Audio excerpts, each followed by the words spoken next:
मित्रों नमस्कार। भारत माता की जय। वंदे मातरम। जय श्री राम। मित्रों मैं दिलीप पांडे, स्वागत है आपका मेरे YouTube चैनल में। मित्रों पश्चिम बंगाल के चुनावों पर तो नजर पूरे देश की लगी हुई है। अगर प्रधानमंत्री मोदी के लीडरशिप में पश्चिम बंगाल को बीजेपी अगर विजय कर लेती है तो निसंदेह ये बीजेपी की अब तक की सबसे बड़ी विजय मानी जाएगी। ये असम के बाद अगर देखा जाए तो ये अब तक की सबसे बड़ी विजय, सबसे बड़ा किला, सबसे मतलब कि टफ फाइट जहां पे है, उस जगह को जीतने का जो सेहरा है वो बीजेपी नेताओं के सिर पर बंधेगा, योगी आदित्यनाथ के सिर पर बंधेगा, प्रधानमंत्री मोदी के सिर पर बंधेगा। और निसंदेह इस जीत के बाद देश के गृह मंत्री नरेंद्र मोदी का जो कद है वो राजनीति में बहुत बड़ा हो जाएगा। शायद मोदी के बाद जो कहते हैं योगी तो नहीं, अगर ये बंगाल जीतते हैं तो अमित शाह से बड़ा कोई दावेदार प्रधानमंत्री के पद का नहीं होगा, क्योंकि इसमें जिस तरह की भूमिका आगे बढ़कर के अमित शाह ने निभाई है वो अपने आप में आप देख सकते हैं। पूरा जिस तरह का चुनाव प्रबंधन किया गया वो अपने आप में एक बहुत ही बड़ी, मैं समझता हूं कि एक बहुत बड़ी ताकत के साथ बीजेपी ने इस चुनाव को लड़ा। वो चीज़ दिख भी रही है। और अब इस चुनाव के संपन्न होने के बाद जो बीजेपी के सारे रणनीतिकार थे, जो बीजेपी के अध्यक्ष नितिन नवीन सीधे उत्तर प्रदेश पहुंच गए। वहां पे योगी आदित्यनाथ ने उनका स्वागत किया और अब उत्तर प्रदेश में बीजेपी अपनी रणनीति बना रही है कि किस तरह से उत्तर प्रदेश के अंदर चुनाव को जीता जाए। और उत्तर प्रदेश जिस तरह से पश्चिम बंगाल में ममता बनर्जी बहुत ज़्यादा मतलब खतरनाक टाइप का विपक्ष है, जिसको जीत पाना बहुत मुश्किल, दुर्धर्ष योद्धा है, उसी तरह से मैं मानता हूं कि अखिलेश यादव भी, चाहे रणनीति के लिहाज से देखा जाए, चाहे वोट बैंक के लिहाज से देखा जाए, योगी आदित्यनाथ के सामने एक बहुत बड़ी चुनौती है, एक पहाड़ जैसी चुनौती है। और अब तीसरी बार योगी आदित्यनाथ की लीडरशिप में यूपी का चुनाव लड़ा जाना है।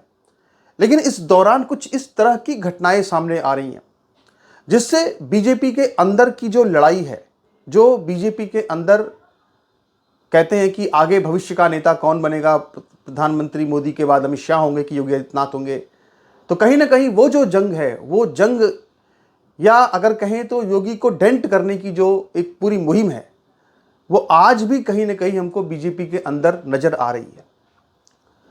सबसे पहले तो यूजीसी ला करके सामान्य वर्ग के अंदर एक भारी आक्रोश पैदा किया गया और यूपी, बिहार, मध्य प्रदेश, राजस्थान, इन सब जगहों पर इसका सबसे गहरा असर दिख सकता है। यहीं पर सबसे ज़्यादा चुनाव प्रोटेस्ट भी हुए इस चीज़ को लेकर के। तो एक तो ये डेंट पड़ा और दूसरा लगातार ऐसी ऐसी बातें हो रही यूपी में जो कि चुनाव के वक्त बिल्कुल नहीं होनी चाहिए थी। मैं आपको कुछ तस्वीरें दिखाना चाहता हूं, उन तस्वीरों को आप देखिए और किस तरह से योगी जी के खिलाफ गुस्सा भड़काने की जबरदस्त तैयारी चल रही है यूपी के अंदर, और उसके पीछे आखिर कौन है, ये सब हम आपसे चर्चा करेंगे। लेकिन सबसे पहले आपको हम कुछ तस्वीरें दिखाना चाहते हैं। आप जरा इन तस्वीर को देखिए एक बार। ये जो तस्वीर देख रहे हैं आप, ये उत्तर प्रदेश के गांव की तस्वीर है। ये गांव की महिलाएं हैं उत्तर प्रदेश के अंदर, जो कि जिन्होंने अपने सिर पर स्मार्ट प्रीपेड मीटर लिया हुआ है और ये इस स्मार्ट प्रीपेड मीटर को ले जा करके आप समझ लीजिए कि विरोध के तहत इसको फेंकने जा रही हैं। और ऐसी तस्वीरें यूपी के अंदर कई जगहों से आ रही हैं। यूपी के जो समाचार संस्थान हैं, जो चैनल्स हैं, वो इस तरह की तस्वीरों को दिखा रहे हैं। यहाँ पर किस तरह देखिए, ये स्मार्ट मीटर्स को जो यूपी के अंदर लगे हुए हैं, प्रीपेड मीटर्स, उनको इस तरह से फेंका जा रहा है। इस तरह की तस्वीरें सोशल मीडिया पर वायरल हो रही हैं और स्मार्ट प्रीपेड के खिलाफ में एक हाय हाय के नारे लग रहे हैं। मतलब इसको पूरी तरह से एक बहुत बड़ा एक अस्त्र बना रही है समाजवादी पार्टी। समाजवादी पार्टी ये कह रही है कि साहब ये जो मीटर, स्मार्ट मीटर लग रहे हैं, ये खून चूसने वाले मीटर लग रहे हैं। अब ये बात समझ में नहीं आ रही है कि पुराने मीटरों को यूपी के अंदर नए मीटरों से बदला जा रहा है और ये नए मीटर जो है ये स्मार्ट प्रीपेड मीटर हैं। जैसे आप अगर किसी फ्लैट में, किसी टावर में, किसी सोसाइटी में रहते हैं तो वहाँ पर जो मेंटेनेंस की टीम होती है वो इस तरह के मीटर लगा के जाती है, को रिचार्ज मीटर होते हैं।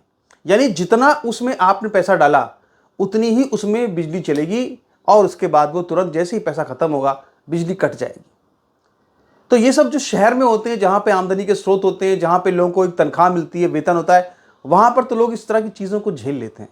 लेकिन जहाँ पे गांव देहात होता है, जहाँ पर इतने आमदनी के स्रोत नहीं होते, जहाँ पर हर किसी के पास इतना पैसा नहीं होता, और वहाँ पर जब इस तरह की चीज़ें होती हैं तो जाहिर सी बात है कि हाहाकार मचना तो तय है।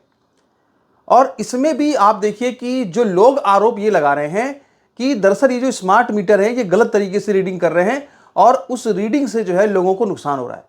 जैसे यहां पर देखिए एक और वीडियो मैं आपको दिखा रहा हूं, ये भी वीडियो किसी का है, यूपी का ही वीडियो बताया जा रहा है। इस वीडियो में ये जो व्यक्ति है, ये इसका ये कहना है, ये परेशान है और इसका ये कहना है कि हमारा घर जो था वो कई दिनों से यहां पर बंद था। देखिए गांव में बहुत से ऐसे लोग होते हैं जो एक मान लीजिए कच्चे घर में रह रहे हैं, उन्होंने पक्का घर बनवा लिया, वहां कोई रहता नहीं है तो उन्होंने वहां पे ताला मार दिया। जैसे मैं खुद आपको बताऊं, जहां मेरा घर है, मेरे गांव में, वहां पे मेरे चाचा जी ने अपना घर बनवाया हुआ है, पर वो वहां रहते नहीं है, तो उनके घर में जो है वो मतलब कि बंद रहता है। लेकिन हम जब देखते हैं तो उनका भी मीटर में कुछ ना कुछ बिजली का बिल रहता है। अब इस जब वो आते हैं तो कहते हैं ये समझ में नहीं आया कि ये जब हम रहा है नहीं तो ये मीटर बढ़ कैसे गया। तो यही कह रहे हैं साहब कि जब ये कमरा बंद था तो आखिर फिर ये जो मीटर है ये बढ़ कैसे रहा है। आखिर ये देखो, ये दिखा भी रहे हैं कि जब ये इतने दिनों से लगातार मेरा घर बंद है तो सवाल ये उठता है भाई कि आखिर ये 5 रुपये 10 रुपये रोज क्यों कट रहे हैं। अब देखिए जो शहर के लोग होते हैं उनका पैसा होता है अगर, तो उनको लगता है कि चलो 5-10 रुपये कटने से कोई फर्क नहीं पड़ता। लेकिन जो गांव के लोग होते हैं वो 1-1 रुपये का हिसाब रखते हैं, क्योंकि उनकी आमदनी मुश्किल से होती है, तो वो 2 रुपये 4 रुपये 5 रुपये वो भी उनको तकलीफ देते हैं। अब ये व्यक्ति जो है वो बिजली विभाग को गाली दे रहा है। और ये सब किस वक्त में हो रहा है? ये सब उस वक्त में हो रहा है जब यूपी के अंदर चुनाव होने वाले हैं। यूपी में अगले साल चुनाव है, उस वक्त प्रीपेड मीटर के नाम पे इतना गुस्सा भड़क रहा है। लगभग 4 करोड़ स्मार्ट प्रीपेड मीटर लगने हैं और उसके पहले ही लगभग 70 लाख मीटर जो है वो लगाए जा चुके हैं। लेकिन जब इस तरह का बवाल शुरू हो गया यूपी के अंदर तो फिर अभी फिलहाल योगी जी ने पूरा बड़ा फैसला लेते हुए इस योजना को फिलहाल के लिए उन्होंने कमेटी बना करके अभी टाला है, रोका है और कहा है कि इसकी तकनीकी और जांच की जाए, इसमें क्या क्या दिक्कतें आ रही हैं। उन्होंने समझदारी वाला फैसला लिया है, क्योंकि जाहिर सी बात है हर कोई चाहेगा कि भाई हमारी खिलाफ इस तरह का गुस्सा चुनावी साल में तो कम से कम ना भड़के, जाहिर सी बात है। लेकिन आखिर इन सब के पीछे है कौन? ये जो सारा कांड कर रहा है, ये आखिर सारे कांड करने वाले लोग आखिर हैं तो कौन है? ये अपने आप में सबसे बड़ा सवाल है। ये अपने आप में सबसे बड़ा सवाल है। यहां पे देखिए आप, ये भी एक देखिए तस्वीर है।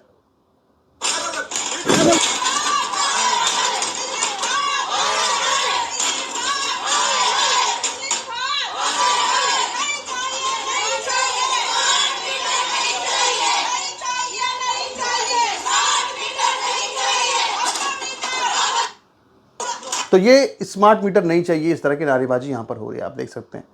तो मतलब मेरे कहने का मतलब ये कि आखिर इन सब के पीछे है कौन?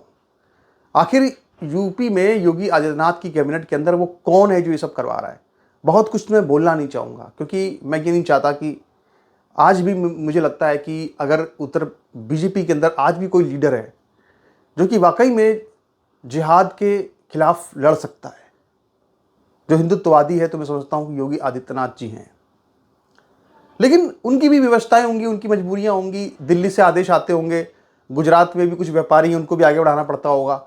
लोग आरोप लगा रहे हैं साहब कि जो मीटर है अदानी के मीटर, ऐसा लोग कह के लोग आरोप लगा रहे हैं, ऐसा लोग आरोप लगा रहे हैं कि ये अदानी के मीटर है। खासकर समाजवादी पार्टी के लोग ये कह के भड़का रहे हैं कि साहब ये अदानी के मीटर लगाए जा रहे हैं। अब चुनावी साल में अचानक से ये मीटर बदलने की क्या आवश्यकता थी? इसके पीछे 2 कारण हो सकते हैं।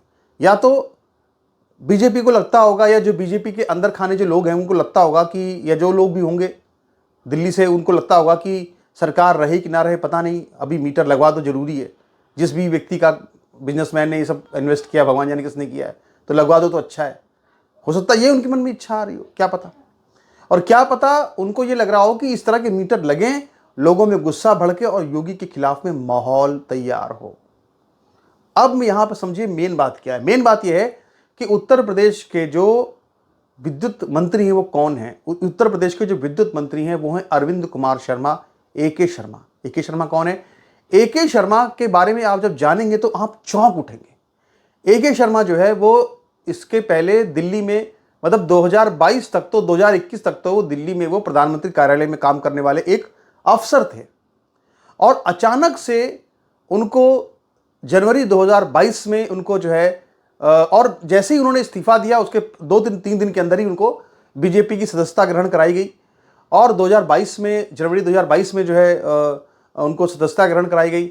और इसके बाद फिर जब चुनाव हुए तो जब उनको वहाँ पर जो है बीजेपी का उप प्रदेश अध्यक्ष भी बना दिया गया, उत्तर प्रदेश के अंदर AK शर्मा को। और इसके बाद फिर जो है जब चुनाव होते हैं और सरकार बनती है योगी जी की, तो उनको विद्युत मंत्री का पद दिया जाता है, वही विद्युत मंत्री है। यानी ये बड़ी ही गजब की बात है कि एक व्यक्ति जिसका कोई राजनीतिक अनुभव नहीं है, जो कि PMO में काम कर रहा था, मोदी जी का करीबी था, उसको अचानक से उत्तर प्रदेश के अंदर सीधे पैराशूट की तरह लाया गया और इसके बाद सीधे उसको MLC बनाया गया और इसके बाद सीधे उसको मंत्री पद दिया गया। और कौन सा मंत्री पद दिया गया? उसको विद्युत मंत्री का पद दिया गया। और वही विद्युत मंत्रालय है जो कि सारे के सारे ये काम कर रहा है। अब अगर इससे यूपी के अंदर सारी जो एंटी इनकम्बेंसी होती है तो किसके सर पे आ रही है? वो योगी आदित्यनाथ के सिर पर आ रही है। और उसकी वजह कौन है? उसकी वजह विद्युत मंत्री AK शर्मा जी हैं। देखा जाए तो AK शर्मा जी है ना। और AK शर्मा जी किसके आदमी है? AK शर्मा जी दिल्ली से लाए गए।